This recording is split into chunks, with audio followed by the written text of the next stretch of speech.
Welcome to our channel education की मेरा answer. तो आज हम लोग पीरियड टेबल के मेरिट देखेंगे, क्योंकि इसके पहले हम लोग पीरियड्स देखे क्या होता है, ग्रुप क्या होता है, एज ब्लॉक एलिमेंट का पढ़े थे।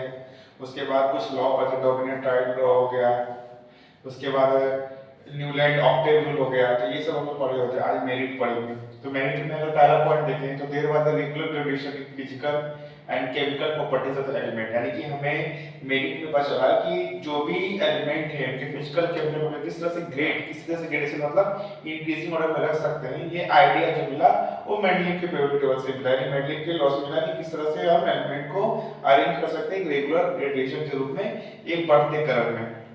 सेकंड पॉइंट में क्या बोला है, Mendeleev arrangement help to correct the atomic mass of the number, मतलब कि वो जो भी एलिमेंट के एटॉमिक मास जो है एलिमेंट के वो करेक्ट ऑर्डर में करेक्ट किया गया। उससे का भी आइडिया मिला मेंडलीव से कि किस तरह से एलिमेंट का एटॉमिक मास होता है कि कम एटॉमिक मास वाले एलिमेंट को पहले, ज्यादा एटॉमिक वाले को बाद में, जो बाद में मॉडर्न में क्या है कि कम एटॉमिक नंबर वाले एलिमेंट पहले, ज्यादा एटॉमिक नंबर वाले एलिमेंट क्या बाद में अरेंज होंगे। तो उसका भी आइडिया जो मिला वो करेक्ट आइडिया किसे मिला, मेंडलीव से मिला। थर्ड पॉइंट क्या बोला है, there was many vacant spaces, यानी 3 वैकेंट स्पेस था, 1 2 3 4 तो कुछ ऐसे एलिमेंट थे जिसको पता नहीं था कि इसको कहां पे रखना था, उसका स्पेस पता नहीं चला, तो उसे हम लोग वैकेंट रखते थे। तो वैकेंट स्पेस में पता नहीं था कि कौन सा 3 एलिमेंट आएगा। तो मेंडलीव ने क्या किया, प्रेडिक्ट किया कि क्या एलिमेंट हो सकता है इन फ्यूचर। तो बाद में ये बोला गया है table for the element to be discovered he name, उसका नाम क्या रखा गया, इक्का बोरॉन, इक्का एल्युमिनियम, इक्का सिलिकॉन, यानी इक्का बोरॉन, इक्का एल्युमिनियम, इक्का सिलिकॉन, ये 3 एलिमेंट इस वैकेंट स्पेस में नाम रखा गया।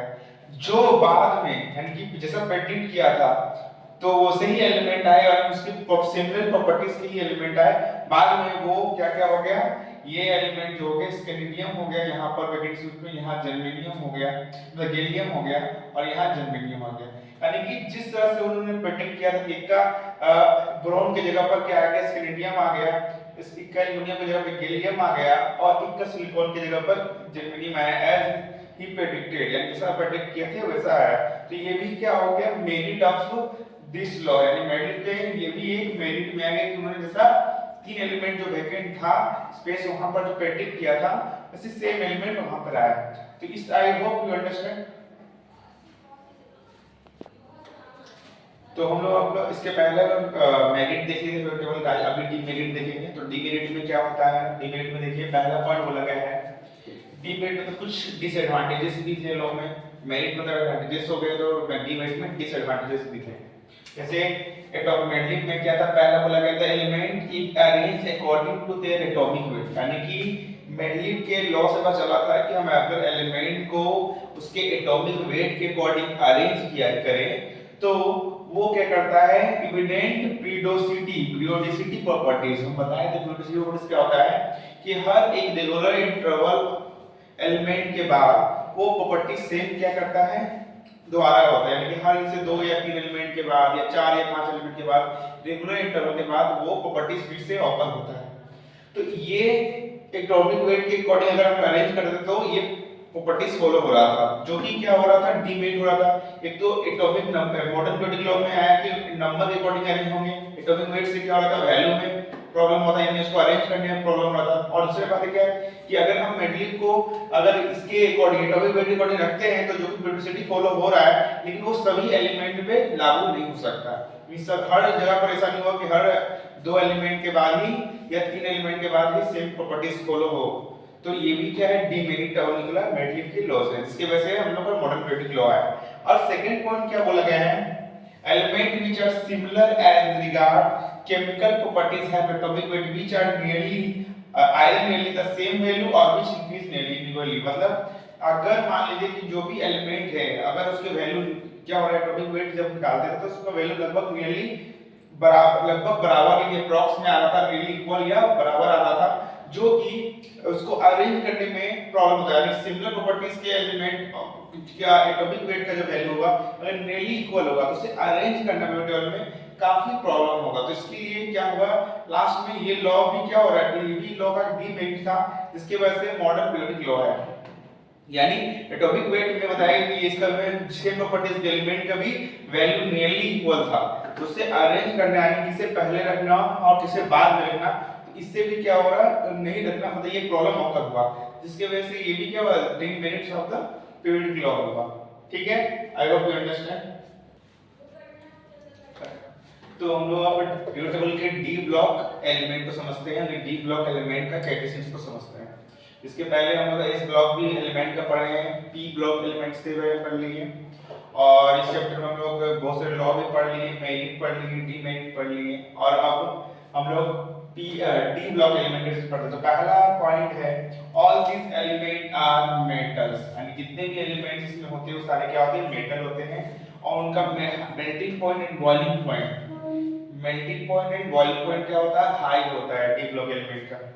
Second one these are good conductor of heat and electricity, यानी ग्रुप डी एलिमेंट के एलिमेंट्स होते हैं good conductor of heat and electricity होते हैं। इसके बाद they are use as catalyst, और इन्हें कैटलिस्ट के रूप में इसमें बहुत से ऐसे एलिमेंट है जिसे कैटलिस्ट के रूप में भी यूज किया जाता है डी ब्लॉक एलिमेंट को। और डी ब्लॉक एलिमेंट कॉन्फ़िगरेशन क्या होता है जो कि एग्जाम के पॉइंट ऑफ व्यू से इंपॉर्टेंट है कि कभी पूछ लेता है एस ब्लॉक एलिमेंट का कॉन्फ़िगरेशन या डी ब्लॉक एलिमेंट का कॉन्फ़िगरेशन। तो डी ब्लॉक एलिमेंट का कॉन्फ़िगरेशन होता है n-1 d 1 to 10 ns 0 to 2, यानी ये हो गया electronic configuration of D block element.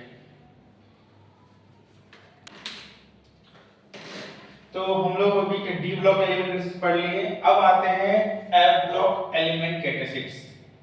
तो यहाँ पर they are having metals having high melting and boiling point, यानी कि इसमें जितने भी मेटल्स होते हैं वो कितने जो भी मेटल्स होते हैं वो क्या होते हैं हेवी मेटल्स होते हैं, और जिनका बॉइलिंग पॉइंट और मेल्टिंग पॉइंट क्या होता है हाई होता है, पहला प्रॉपर्टीज। दूसरा बोला गया एक्टिनाइड्स, यानी इसमें एफ ब्लॉक एलिमेंट्स में एक्टिनाइड्स भी होते हैं और लेंथेनाइड्स भी होते हैं। एक्टिनाइड्स एलिमेंट जो होते हैं वो होते हैं 89 से लेकर 103 तक के एलिमेंट, और लेंथेनाइड जो होते हैं वो होते हैं 57 से लेकर 71 तक का एलिमेंट होते हैं लेंथेनाइड सीरीज। तो एक्टिनाइड सीरीज क्या होते हैं वो रेडियो एक्टिव इन नेचर होते हैं, यानी ये नेचर में रेडियो एक्टिव होते हैं।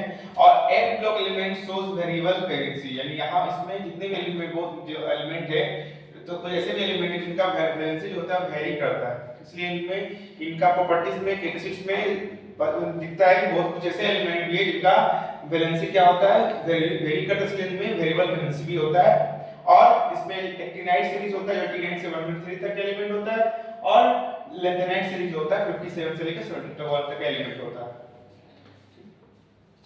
तो इसमें हम लोग जो था लेंथेनाइड सीरीज के 57 से 70 टू 71 तक था, और ए ब्लॉक एलिमेंट का कॉन्फ़िगरेशन क्या होगा n-2 f 1 to 14 n-1 d 1 to 10 और ns 1 to 2। तो ये इसका इलेक्ट्रॉनिक कॉन्फ़िगरेशन है। तो हम लोग आज हम लोग क्या कैसे f ब्लॉक एलिमेंट का कॉन्फ़िगरेशन भी जान गए, d ब्लॉक इलेक्ट्रॉनिक कॉन्फ़िगरेशन जान गए, s ब्लॉक का भी और p ब्लॉक का। जैसे s ब्लॉक क्या था, s ब्लॉक का था ns 1 to 2 था, है ना। इस तरह p ब्लॉक का ns to np 1 to 6। तो इस तरह से इलेक्ट्रॉनिक कॉन्फ़िगरेशन भी क्या है एग्जाम पॉइंट से इंपॉर्टेंट है और कैरेक्टरिस्टिक्स भी, ठीक है।